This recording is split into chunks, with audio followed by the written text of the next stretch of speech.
Hello everyone and welcome to another one of my lovely videos. Today we're looking at the 2002 ToyBiz Sauron. I think this guy is super badass, but we're going to take a look at his box first. Just like, no, I'm not going to make the joke, alright? Um, this box is huge, it's luscious, big, you can fit a lot of things in this box. Um, I gotta stop, I gotta stop. I mean, it's pretty cool. The Toy Biz boxes always have had a lot of personality. They feel faithful to the source material. I don't know exactly what I mean by that, but it feels like there's some care and love. They got some of his voice lines on the back here. He does have a little trimey thing.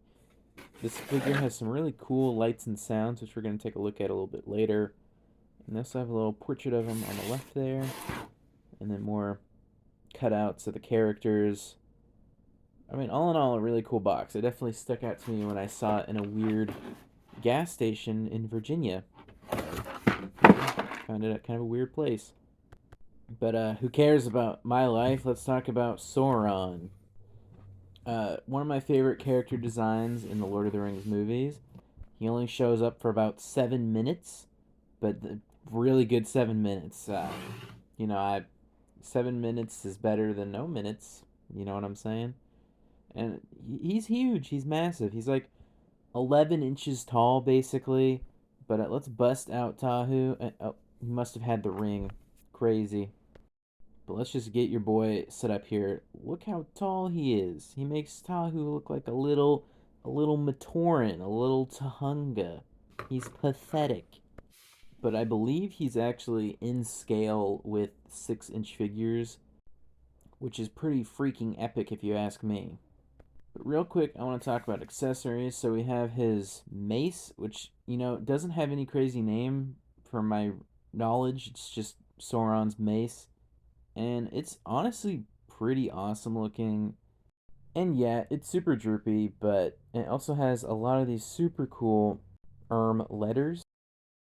They kind of look like the orc language to me, but I think they're just gibberish. And if you actually look at the prop from the movie or the sketches, I don't think there's a physical prop. It's just scribbles, which is kind of funny. It's nonsense. So I like that they took some effort and try to make it look a little better than the actual concept art from the movie. The mace is also a little bent, a little droopy, which kind of sucks. But what you gonna do? And all in all, it's pretty awesome. Yeah, my glove's messed up. Who cares? And also, it's super hard to see, so I'm using a Gundam accessory.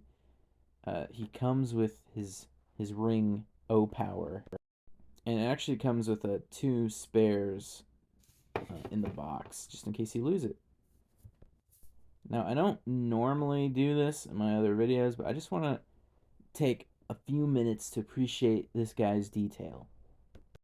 Like, the amount of sculpted detail on this guy is bedonkulous. Just every single little. Oh, his horns are crooked. Kind of sucks. But every single little scrap of armor, every pauldron, just every little meter of this guy. I don't know why I said meter, I meant millimeter. Just has some sort of detail. And it's honestly, since he's all gray, it kind of gives me Michael Bay Transformers vibes a little bit. It's a lot to look at, but I think it's cool. You gotta appreciate it and look at it for a few minutes, but it's worth it. Also, I just want to take a look at his chainmail. It looks real to me. I mean, it looks more real than real chainmail. It's so shiny and metally. It also has some on the back, but I just love how it has these kind of artificial flows in it, because chainmail does that. It gets kind of lumpy and clumpy, and they've captured that really well. I mean, even his shoes are detailed. Bro's got the J's underneath. I really like it. I don't know. It's just the amount of detail on this figure blows my mind. Toy Biz has always done an immaculate job, and I love them and I miss them so much. Honestly, one of my favorite toy companies, probably. I mean, just watch that super old, crappy review of my Mario Kart 64 figures, and you'll see. I don't shut up about them. Might need to redo that video. It's like 40 minutes long for no reason. Anyway, oh, I didn't mean to do that. Gives away some of his features, but we'll look at it later. I want to talk about articulation real fast because he simultaneously has more articulation than you'd think, but less useful articulation than you'd think. Like, that was all the leg articulation, is what I just showed you. That's it.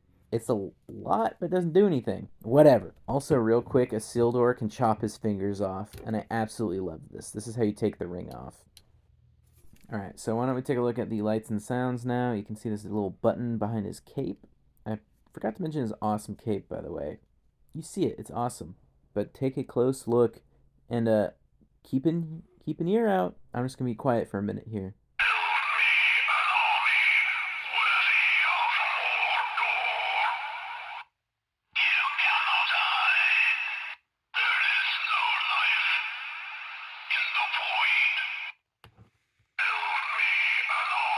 This is 50% volume, by the way.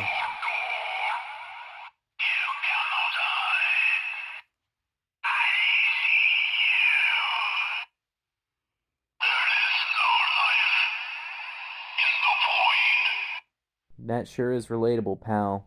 Anyway, those are super cool and kind of freaky. They're so ear piercing in person.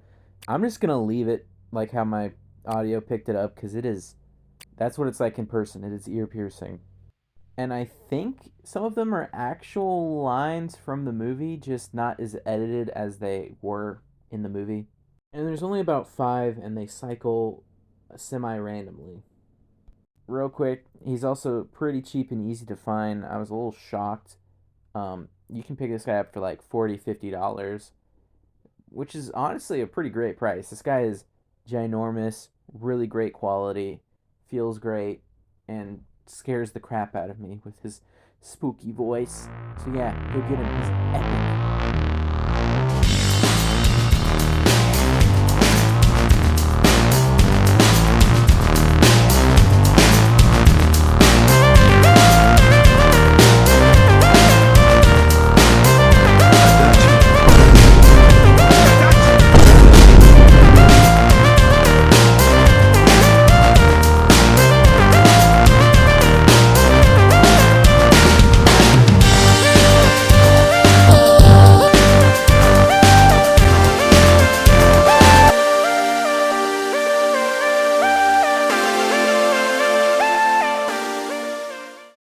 Yeah, you have a hard time standing up. I'm just talking over my.